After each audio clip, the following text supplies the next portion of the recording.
Assalamualaikum students, welcome to the channel Online Learning. Today we learn about the biology for grade 10. आज का हमारा topic है fermentation. आज हम देखेंगे कि फर्मेंटेशन क्या होती है।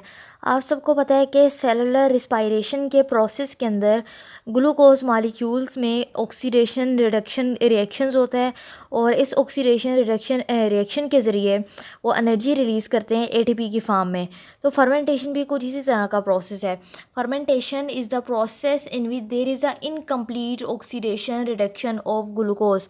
फर्मेंटेशन एक ऐसा प्रोसेस है जिसमें ग्लूकोज की जो ऑक्सीडेशन रिडक्शन होती है वो इनकम्प्लीट होती है। फर्मेंटेशन का प्रोसेस इंसानों को बहुत सालों से पता है, लेकिन ये चीज़ बिलीव की जाती है कि जो फर्मेंटेशन का जो प्रोसेस है वो पूरी तरह से एक केमिकल प्रोसेस है।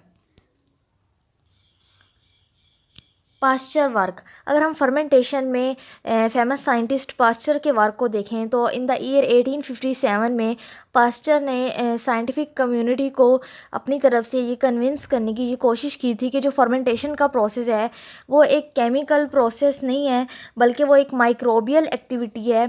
यानी कि फर्मेंटेशन एक ऐसा प्रोसेस है जिसकी के लिए हमें माइक्रो ऑर्गेनिज़म्स की ज़रूरत होती है, माइक्रो ऑर्गेनिज़म्स की डेवलपमेंट की ज़रूरत होती है।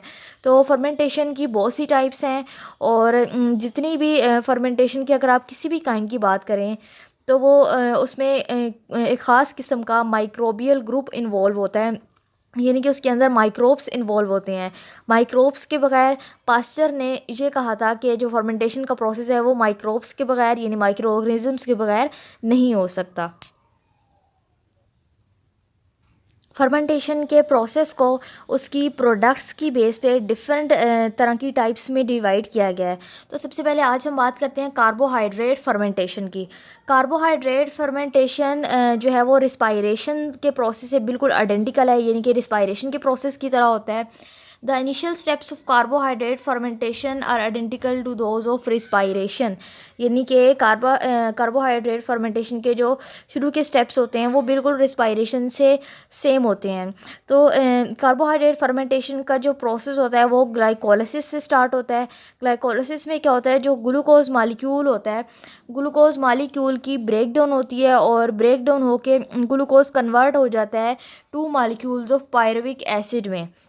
और फिर उसके बाद डिफरेंट माइक्रो ऑर्गेनिज़म्स आगे से फर्दर रिएक्शन करते हैं और इस रिएक्शन के नतीजे में पायरुविक एसिड जो है वो आगे से कन्वर्ट हो जाता है डिफरेंट तरह की प्रोडक्ट्स में, और जिसमें हमारे पास शामिल है ethanol, lactic acid and other organic acids. Types of carbohydrate fermentation. Carbohydrate fermentation को बेसिकली टू टाइप्स में डिवाइड किया गया है, that is alcoholic fermentation and lactic acid fermentation.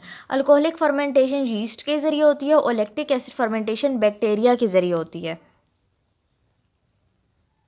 सबसे पहले हम देखते हैं कि अल्कोहलिक फर्मेंटेशन कैसी होती है। This fermentation is carried out by many types of yeast such as Saccharomyces cerevisiae. यानी कि अल्कोहलिक फर्मेंटेशन जो है वो यीस्ट के ज़रिए होती है और अल्कोहलिक फर्मेंटेशन का जो प्रोसेस होता है वो बहुत ज़्यादा इंपॉर्टेंट होता है। और अल्कोहलिक फर्मेंटेशन के प्रोसेस के ज़रिए आप डबल रोटी, बियर, वाइन या डिफरेंट तरह के डिस्टिल्ड स्पिरिट्स बनाते हैं। इस प्रोसेस में कार्बन डाइऑक्साइड जो है वो पायरुविक एसिड से कार्बन डाइऑक्साइड को रिमूव किया जाता है और जो प्रोडक्ट बनती है जिसको हम कहते हैं एसिडल्डिहाइड, एसिडल्डिहाइड जो है वो रिड्यूस होके कन्वर्ट हो जाता है एथेनॉल में। और इस प्रोसेस में जो कार्बन डाइऑक्साइड प्रोड्यूस होती है फर्मेंटेशन के प्रोसेस के दौरान, तो उस कार्बन डाइऑक्साइड के ज़रिए ही जो ब्रेड में जो स्वेलिंग होती है, ब्रेड जो है बिल्कुल उसकी चौड़ाई ज़्यादा हो जाती है, वो राइज़ कर जाती है, वो कार्बन डाइऑक्साइड की वजह से वो राइज़ कर रही होती है। Next is lactic acid fermentation. In this process, pyruvic acid is reduced to lactic acid. Lactic acid एक ऐसा प्रोसेस है जिसमें पायरुविक एसिड को कन्वर्ट कर दिया जाता है लैक्टिक एसिड में। और लैक्टिक एसिड फर्मेंटेशन का जो प्रोसेस होता है वो डिफरेंट तरह की बैक्टीरिया के ज़रिए होता है, for example Streptococcus and Lactobacillus species. तो लैक्टिक एसिड फर्मेंटेशन का जो प्रोसेस होता है वो डेयरी इंडस्ट्री में बहुत ज़्यादा इम्पोर्टेंट होता है। इस फर्मेंटेशन के ज़रिए आप मिल्क को यानी दूध को खट्टा भी करते हैं और डिफरेंट तरह की चीज़ की जो टाइप्स होती हैं वो लैक्टिक एसिड फर्मेंटेशन के ज़रिए बनाई जाती हैं। फर्मेंटेशन इन बायोटेक्नोलॉजी। अब हम देखते हैं कि फर्मेंटेशन का बायोटेक्नोलॉजी की फील्ड में क्या रोल है। स्टार्ट में लोग समझते थे कि जो फर्मेंटेशन का जो प्रोसेस है उसमें सिंपली आप माइक्रो ऑर्गेनिजम्स को यूज़ करके डिफरेंट तरह की फूड्स बनाते हैं, जिसमें हमारे पास शामिल होता है cheese, yoghurt, fermented pickles and sausage, soya sauce और बेवरेजेस जिसमें हमारे पास शामिल है बियर्स, वाइन्स एंड स्पिरिट्स। लेकिन अगर हम बात करें बायोटेक्नोलॉजी की, इन biotechnology the term fermentation means the production of any product by mass culture of micro organisms. Biotechnology में फर्मेंटेशन का मतलब ये है कि आपने कोई भी प्रोडक्ट बनानी है, किसी भी प्रोडक्ट की प्रोडक्शन करनी है, तो उसको आप किस तरह से करेंगे, आप माइक्रो ऑर्गेनिजम्स का मैस कल्चर करेंगे। मैस कल्चर के ज़रिए आप किसी भी प्रोडक्ट की फॉर्मेशन करेंगे फर्मेंटेशन में। और ये जो डेफिनेशन है ये बायोटेक्नोलॉजी के लिहाज से साइंटिस्ट ने बताई है कि बायोटेक्नोलॉजी में आप फर्मेंटेशन के ज़रिए माइक्रो ऑर्गेनिजम्स का मैस कल्चर करेंगे और इससे किसी भी तरह की प्रोडक्ट बना सकते हैं। Applications of fermentation. अब हम देखते हैं कि फर्मेंटेशन को हम डेली लाइफ में किस तरह से अप्लाई कर सकते हैं। तो फर्मेंटेशन में आप किसी भी ऑर्गेनिज्म की मैक्सिमम ग्रोथ करवाते हैं और उस ग्रोथ के ज़रिए आप डिफरेंट तरह की डिज़ायर्ड प्रोडक्ट्स जो आपको चाहिए होती हैं, जिनकी कमर्शियल वैल्यू ज़्यादा होती है, आप डिज़ायर्ड प्रोडक्ट्स प्रोड्यूस कर सकते हैं। पहले वक्तों में लोग ये समझते थे कि फर्मेंटेशन के ज़रिए सिर्फ आप फूड बना सकते हैं या फिर सिर्फ बीवरेज प्रोडक्ट्स बना सकते हैं, लेकिन अब जो है आप फर्मेंटेशन के प्रोसेस को के ज़रिए डिफरेंट तरह की प्रोडक्ट्स बना सकते हैं, जिसमें हमारे पास शामिल है इंडस्ट्रियल केमिकल्स। तो अगर हम फर्मेंटेशन की डेली लाइफ में एप्लीकेशन की बात करें तो इससे हम दो तरह से अप्लाई कर सकते हैं, in the form of fermented foods and industrial products. Fermented food, सबसे पहले हम देखते हैं कि फर्मेंटेशन के प्रोसेस के ज़रिए हम कौन सी फर्मेंटेड फूड्स बना सकते हैं।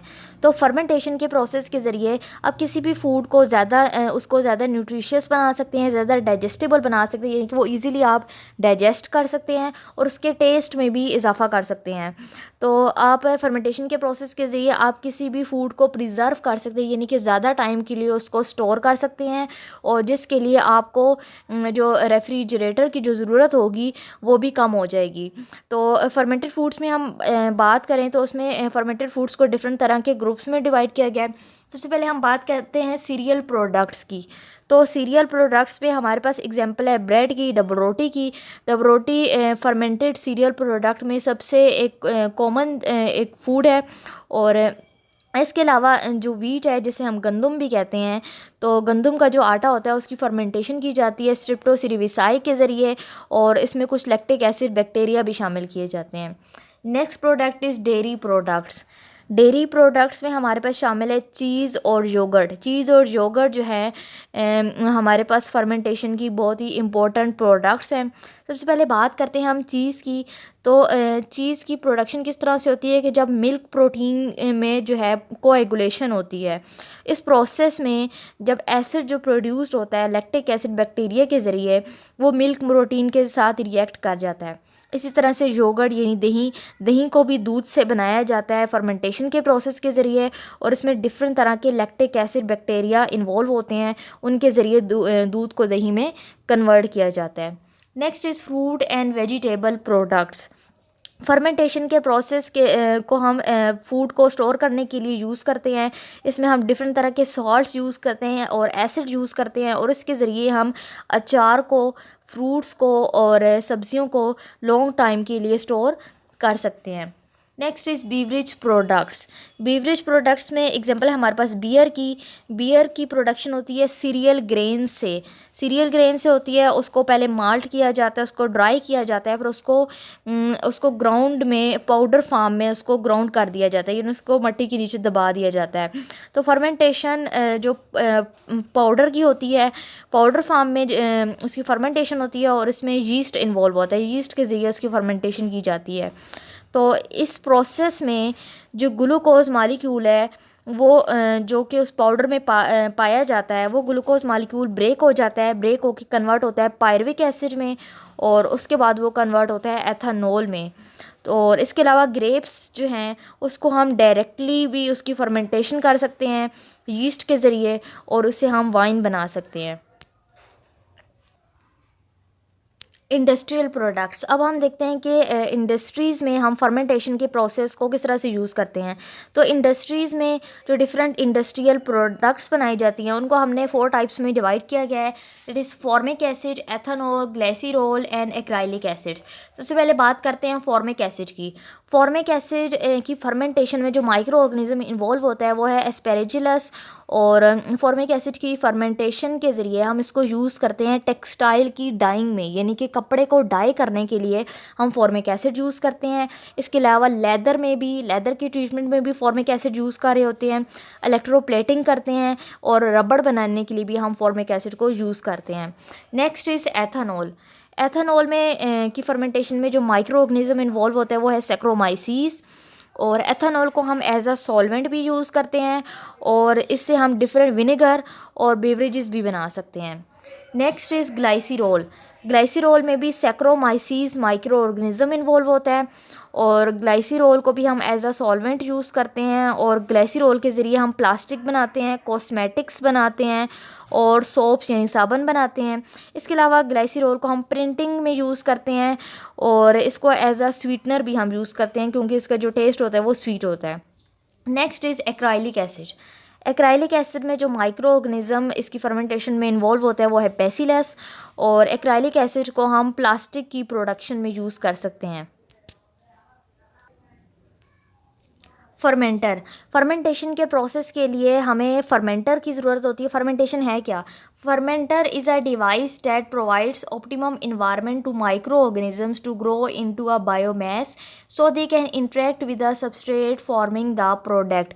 फर्मेंटर एक ऐसी डिवाइस होती है जिस डिवाइस के अंदर माइक्रो ऑर्गेनिज्म की ग्रोथ के लिए, माइक्रो ऑर्गेनिज्म को ग्रो करवाने के लिए, बायोमास में उनको कन्वर्ट करने के लिए उस डिवाइस के अंदर ऑप्टिमम इन्वायरमेंट प्रोवाइड किया जाता है। और उस इन्वायरमेंट में ये जो माइक्रो ऑर्गेनिजम्स होते हैं ये सबस्ट्रेट के साथ इंटरेक्ट करते हैं, और जो है वो डिज़ायरेबल प्रोडक्ट में कन्वर्ट हो जाते हैं। तो फर्मेंटेशन का जो प्रोसेस होता है वो फर्मेंटर्स के अंदर होता है, और फर्मेंटर किसी भी इंडस्ट्रियल की अगर हम बात करें तो इंडस्ट्रियल फर्मेंटेशन में जो फर्मेंटर होता है वो उसका हार्ट होता है, यानी फर्मेंटर का रोल बहुत ज़्यादा होता है। तो फर्मेंटर में हम 2 तरह से फर्मेंटेशन करवा सकते हैं। Number 1 is batch fermentation and number 2 is continuous fermentation. Batch fermentation क्या होती है? In this process the tank of fermenter is filled with the raw materials to be fermented. Batch fermentation के अंदर जो फर्मेंटर का जो टैंक होता है उसको रॉ मटेरियल्स के ज़रिए फिल कर दिया जाता है ताकि उसमें फर्मेंटेशन हो सके, और इस फर्मेंटर के अंदर टम्परेचर और पीएच को माइक्रोबियल फर्मेंटेशन के लिए उसको एडजस्ट किया जाता है, टेम्परेचर को भी एडजस्ट किया जाता है, पीएच को भी एडजस्ट किया जाता है, और डिफरेंट तरह की न्यूट्रिटिव सप्लीमेंट्स ऐड किए जाते हैं, यानी उन्हें न्यूट्रिशन की भी ज़रूरत होती है माइक्रो ऑर्गेनिजम्स को, तो उन्हें वो न्यूट्रिशन भी दी जाती है। और फिर उस जितना भी मटेरियल होता है उसको स्टीम किया जाता है, स्टीरिलाइज़ किया जाता है, और pure culture of micro organisms को फर्मेंटर के अंदर ऐड किया जाता है एक सेपरेट वेसल के ज़रिए।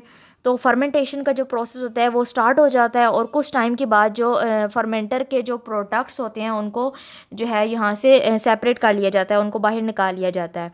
फिर उसके बाद फर्मेंटर को दोबारा से क्लीन किया जाता है, और इस प्रोसेस को रिपीट किया जाता है। तो इसलिए फर्मेंटेशन जो है एक डिसकंटिन्यूस प्रोसेस है, और इसको डिफरेंट तरह के बैचेस के अंदर डिवाइड किया गया है।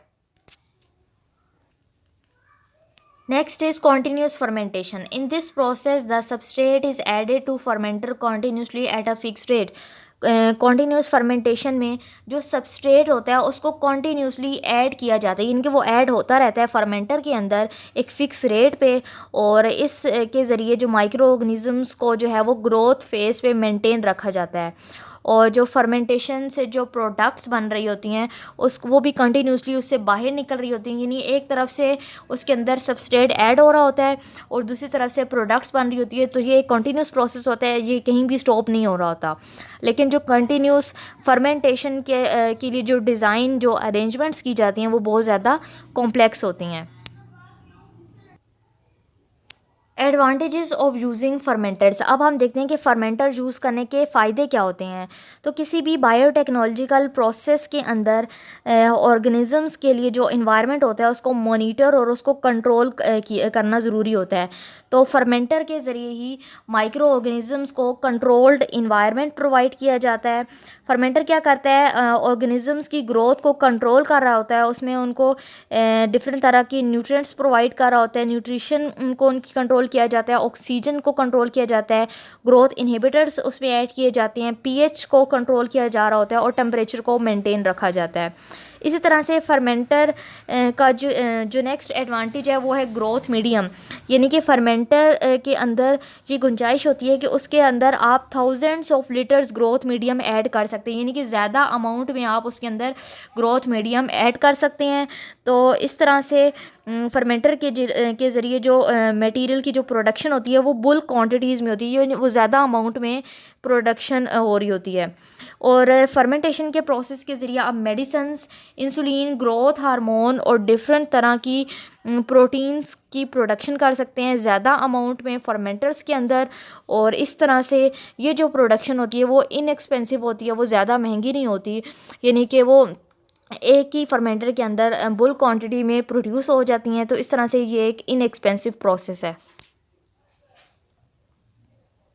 I hope student you have gained the concept of fermentation. If you like my video, kindly subscribe my channel. Allah Hafiz.